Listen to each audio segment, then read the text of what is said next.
as I was writing the book, I thought, this story that I'm writing, which happened principally in the 30s in Germany, it feels familiar. Like it feels like it could happen in America. And what's at the center of the story? The center of the story is the failure of the church, mostly the Lutheran church, but the church in general, to see what was happening and to stand boldly, courageously against it in time to stop it. And the bigger point is they could have stopped it. In other words, they had the Lutheran church, particularly in Germany, they had the cultural power if they had stood en masse in the beginning. They had the ability. But there was a lot of dithering and a lot of those kind of religious excuses like, well, we don't do politics. It's not we just want to preach the gospel. We just want to have a nice church service. And it was that failure to discern that, no, now we must stand against this evil. Bonhoeffer was trying to wake up the church to get them to do that. Of course, he, like most of the prophets, he failed. The church, they did what they did. And before you knew it, the Nazis had taken over. And you see that. So I say all that because in recent years, I felt something dramatically similar is happening in America. We don't have to get into the litany of madnesses, but there were many things that lines were crossed that I never thought in my lifetime they would be crossed. Any of them, whether you believe in an election might have been stolen. You think that'll never happen in America. That happens in third world countries. You wouldn't believe that cultural elites would force people to go along with certain narratives, and if you dissent, that you would be punished, and all this kind of stuff, which you think of when you think of totalitarian regimes.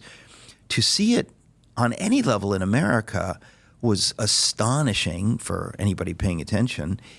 And I thought, this is exactly why God called me to write the Bonhoeffer book, because it happened very similarly in Germany. Nobody dreamt that it could happen. That's the point. That's the why it happens, because the people are thinking, we live in Germany. This is the country of Schiller and Bach and Goethe, and we're the most civilized country in the world. What can happen here?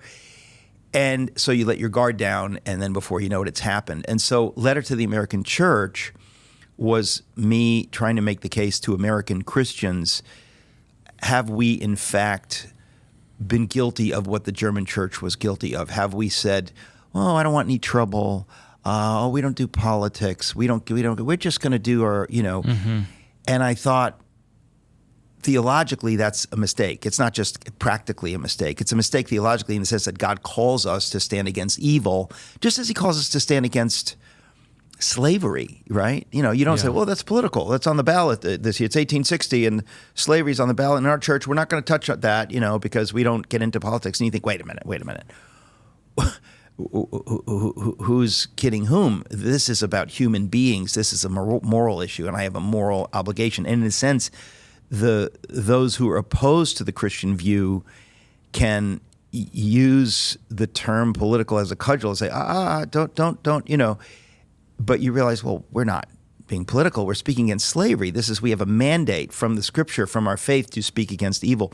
And so I think that it's a very normal thing, particularly for Americans and Westerners, to kind of go along thinking, well, I don't want to be the one to cause any trouble. And I thought, if the church in America does not stand against these horrors with boldness and unity, it's game over, because Bonhoeffer always said that the church is the conscience of the state. In other words, if the church fails to be the church, it all goes south. Let's not kid ourselves like we can have. I'm writing a book now on the American Revolution, and I wrote a book called If You Can Keep It, where I talk about the absolute centrality of faith and virtue to this American experiment in self-government. So anybody who thinks that we can have self-government and liberty and freedom and all this great stuff without people of faith, there's no way you can have one without the other. Now, of course, the other side of it is you can't force faith, you can't mandate faith, you can't legislate faith and virtue, so it has to come up naturally.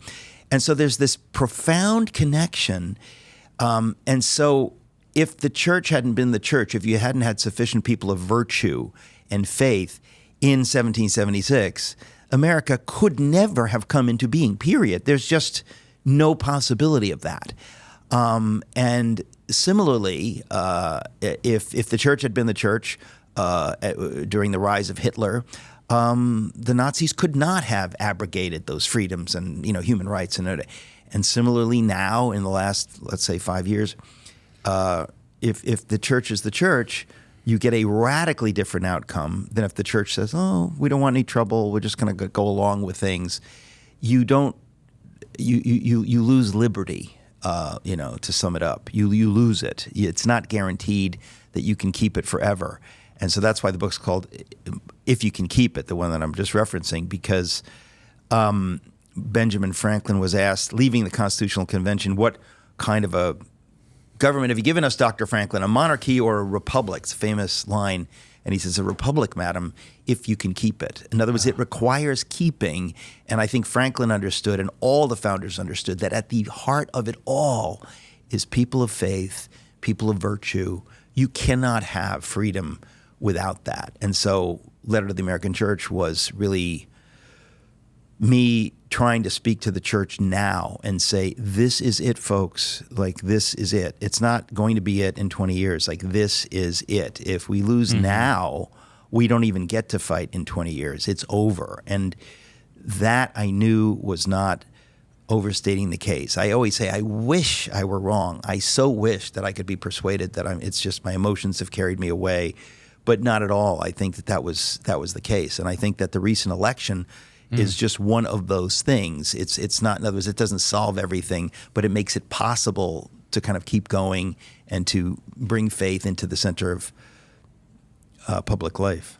You guys have got to check out 7 Weeks Coffee. They are pro-life, mold-free, organic. The coffee is delicious. Go to 7weekscoffee.com. Click the link in the description. And also down there, you'll figure out how you can save 25% off your first order. 7weekscoffee.com. It certainly seems to have been a referendum on the LGBT stuff, the DEI stuff, the transing the kids stuff, such that I wonder if whoever the new Democratic front runner will end up being will maybe take their foot entirely off the gas. Yeah. Oh, sure. And so for that reason, do you think if someone was to pick up your book today, do you think that as we said, the sea change has occurred? Do you think people would be like, oh, this isn't relevant anymore? No, because there are many, many Christians. I'm being specific. Listen, all the books I've written, I wrote for everyone. Every book I write is for everybody, except Letter to the American Church and the sequel, Religionless Christianity. Both are directed specifically to Christians, only to the church.